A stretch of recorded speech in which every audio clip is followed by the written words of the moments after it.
क्या हुआ जब श्रेयस अय्यर को एक ऐसा मिशन दिया गया कि उन्हें एबी डिविलियर्स और निकोलस पूरन की 28 गेंदों वाली तूफानी सेंचुरी का रिकॉर्ड तोड़ना था। सवाल सिर्फ इतना था, क्या सरपंच साहब आखिर तक ये कारनामा कर पाएंगे? तो शुरू होता है ये धमाकेदार चैलेंज।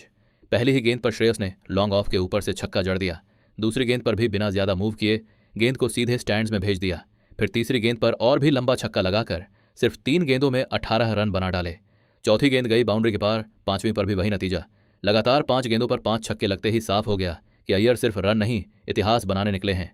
छठी गेंद पर भी उन्होंने सीधा फ्लैट 6 ठोक दिया, यानी सिर्फ 6 गेंदों में 36 रन।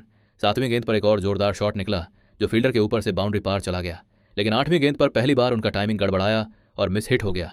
एक पल के लिए लगा कि क्या उन्हें दौड़कर रन लेना चाहिए था, मगर 9वीं गेंद पर उन्होंने फिर से छक्का जड़कर सारी टेंशन खत्म कर दी। 10वीं गेंद पर लॉन्ग ऑफ के ऊपर से शानदार शॉट खेलते हुए श्रेयस ने सिर्फ 10 गेंदों में अपना अर्धशतक पूरा कर लिया। अब समीकरण साफ था, अगर अगली 17 गेंदों में 50 और रन आ गए तो एबी और पूरन का रिकॉर्ड टूट जाएगा। 50 पूरा होने के बाद 11वीं गेंद पर उन्होंने एक शॉट खेला जो सीधे फील्डर के पास गया, लेकिन कैच नहीं हो सका। फिर 12वीं और 13वीं गेंद पर लगातार बाउंड्री आई और 14वीं गेंद पर लॉन्ग ऑफ के ऊपर से एक और बड़ा शॉट। नतीजा सिर्फ 14 गेंदों में 78 रन। 15वीं गेंद पर दूसरी बार मिस हिट हुआ, लेकिन इस बार वह एक सिंगल चुरा ले गए। इसके बाद फिर चौकों छक्कों की बरसात शुरू हो गई। 19वीं गेंद पर एक और बड़ा शॉट लगाकर श्रेयस 91 रन तक पहुंच गए। अब रिकॉर्ड तोड़ने के लिए उनके पास 9 गेंदें थीं और चाहिए थे सिर्फ 7 रन।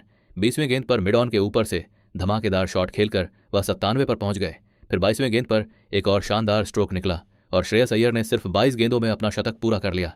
इसके साथ ही उन्होंने एबी डिविलियर्स और निकोलस पूरन दोनों के रिकॉर्ड को पीछे छोड़ते हुए नया इतिहास रच दिया।